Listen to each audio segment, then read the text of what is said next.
Good evening, denture peeps. It's been a while since I've come on here and made a buzzkill video. So I wanted to talk to you guys about chewing without your dentures. I was just watching a video from another denture content creator on here, and they were eating without their teeth in. And anyways, I talked to you guys about this a lot, and I know it's a buzzkill, but if you eat hard, foods without your dentures in, you will erode your bone. And it can happen really, really fast. And it's so awful to see when this happens. And I'm going to tell you a story. So I have a patient who came in last week, and I talked about this on the live the other night. So she had 4 implants on the bottom and 1 rejected because of her chewing foods that she should not have been chewing when they were integrating with her bone. So she was left with 3 implants. Unfortunately, she did not have enough bone left to put the other implant in, the surgeon said. So she has 3 implants on the lower and a full upper denture. And we made her denture probably about, I think it was about 3 years ago.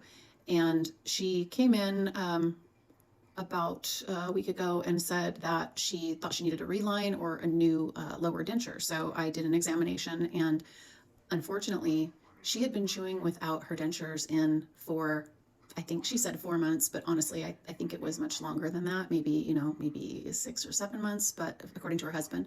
But anywho, she had eroded her bone so much in the past 4 to 6 months that the implant post on the one side, these are 2-piece implants. So the implant goes down into the bone. It's a hollow kind of screw, goes down into the bone, and the bone integrates and grows into that implant. Then there is an abutment. It's like a top piece that screws down into that, and it sticks up out of the gum.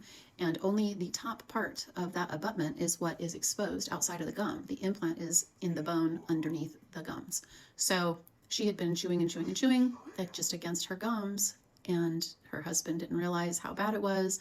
So when she came in the other day, the implant itself, not the abutment, the implant itself was exposed 3, almost 4 millimeters out of her bone because she had chewed her bone off, and it had just eroded all around that implant. And that's with the structure in there. So imagine what you can do to your gums when you are chewing and chewing and chewing against that bone. The bone is not meant to masticate the food. It's made out of spongy bone. I've tried to talk to you guys about this before. So, these bones in the arm, these are long bones. On a molecular level, these are much more dense, solid structures than the bone in our head and in our jaw. This is spongy bone. So on a molecular level, it looks like a sponge. It's more porous than the long bones.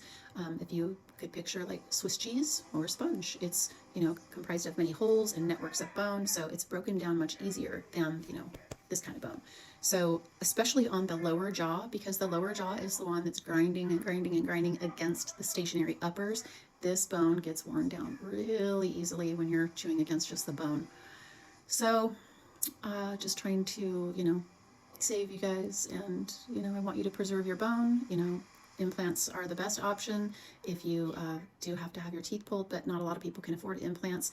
But, things change, circumstances change, and maybe down the road you will be able to afford to get implants. But if you've chewed your bone off, then that's going to really limit and make it difficult, if not impossible, to get implants down the road. So just a word of caution. Okay, have a great night. Bye-bye.